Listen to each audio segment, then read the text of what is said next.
A scientific mind, a rational mind, is occupied with the search for truth.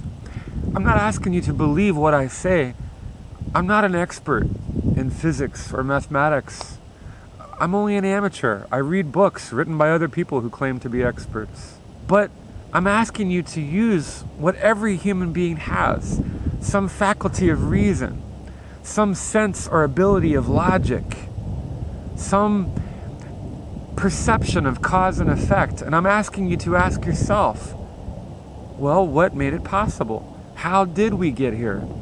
Einstein once said, religion without science is blind, but science without religion is lame. I don't think religion answers that question, and I don't think science does either. You've got to find the answer for yourself. If any of 10,000 things could go wrong that could cause a cell to die, then how did that cell stay alive long enough for billions upon billions of years in order to evolve the machinery it needed to survive? A semi-permeable membrane, a nucleus, DNA, RNA, mitochondria, in the case of plants, chloroplasts, ribosomes. How did all of these organelles and things, how did that cell live long enough to create itself? When it would die, it would not be able to achieve homeostasis without those things in the first place. The only way for a cell to exist is it has to come into existence with those structures already in place. Just stop for a moment and apply your sense of reason to that.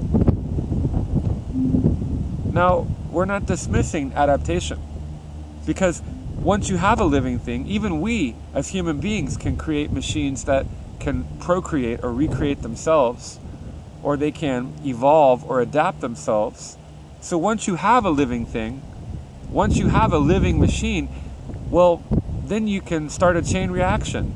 Then you can adapt, and then it can grow, and then it can change, and you can start this whole process. But until you get that basic living thing, how do you get living substance from inanimate material? It is far more likely to assume that a pile of sand is going to turn itself into this if you simply wait long enough, than to say that primordial ooze and a mixture of organic compounds is going to arrange itself into a cell. None of us who are rational would say or would assume that this device built itself. We can tell by its complexity that it had an engineer, that it had a designer. This device, if you were to reduce it to its simplest elements, simplest compounds, it's minerals. Mostly silicon. There's some copper and silver and a little bit of gold.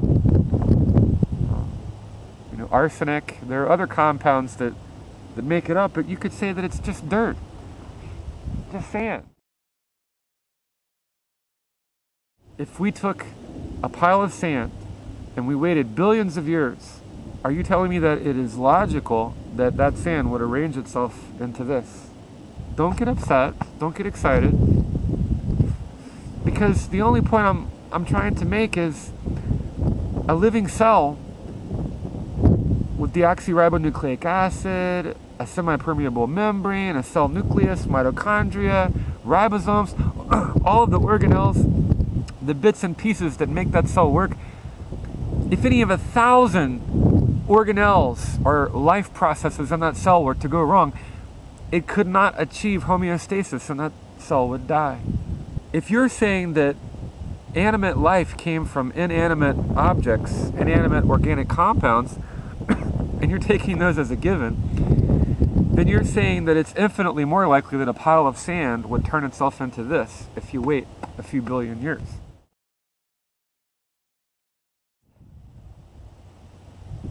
How did the cell survive long enough to evolve the organelles it needs to live? Now, think about this. We can create machines that procreate, that create other machines. We can even create machines that evolve and adapt. But somebody had to create and design the machine in the first place. There is no machine that created itself that was not itself created by another machine that was eventually created by a designer. Think about that in terms of life. A cell is simply a very complex machine. A living thing, a biological organism, is a complex system. It's a machine. How could that organism survive long enough to evolve all the parts it needed to begin the process of evolution? If you start out with a living thing, a living cell, then you can have mutation, you can have adaptation, and that cell can begin to reproduce itself and adapt and change. Then you can have that process. But if you don't have a living thing, if you don't have a working machine that's already alive, how are you going to adapt? How are you going to mutate? How are you going to transform from one thing into another? Stephen Hawking, arguing neither for or against the existence of an engineer, a designer, a creator, said, God throws dice, and sometimes he throws them where they can't be seen. In 1973, Dr. Brandon Carter read a paper where he described something he referred to as the Theanthropic Principle. And that is that everything about our planet, our solar system, has been arranged in such a way as to allow life to flourish as we know it. This argument is teleological. It proposes the idea that, yes, things were designed, things were created in such a way that allows our existence. Guillermo Gonzalez and Jay Richards wrote a book called The Privileged Planet. And in the book, they talk about the differences between Earth and Venus and Mars. And we're sort of in a habitable zone around our sun, a star that it's just right in terms of its size and the amount of radiation that it produces to warm our planet, but not destroy it or burn it up. And our planet has all of the things necessary for life. An atmosphere of just the right thickness, not too thin like Mars, not too thick like Venus. Venus has a runaway greenhouse effect and temperatures over 900 degrees and seas of molten metal. And you look at Mars and the atmosphere is so thin that were you to stand outside without a pressure suit, the gases inside your body would explode violently and your blood would begin to boil.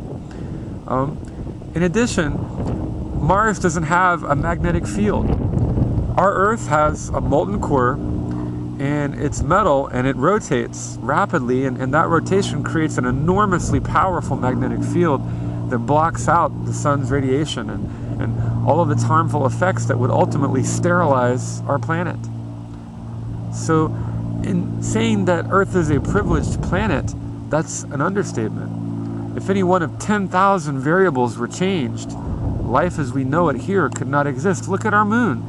It's just the right size and the right distance for the tides, and that has a renewing effect upon the oxygen in the atmosphere and a cleansing effect upon the oceans themselves. And if you just think about all of the things that combine, that make life here as we know it possible on our planet. Dr. James Coppage, director of the Center for Probability Research in Biology in California, applied probability to the idea of creating a cell by chance. He begins by allowing for amino acids and complex organic compounds to exist. In other words, it's a given for the postulate. You don't have to prove or justify how they got here. To create a simple protein, a protein molecule from those amino acids, it would take 10 to the power of 262 years to produce that by chance. That's an enormous amount of time. To produce the simplest cell known to man, Mycoplasma hominis, it would take 10 to the power of 119,841 years. That is to produce it by chance after you had that basic protein molecule, again taking for granted amino acids, and the 10 to the power of 262 years that you would have needed for the basic protein molecule.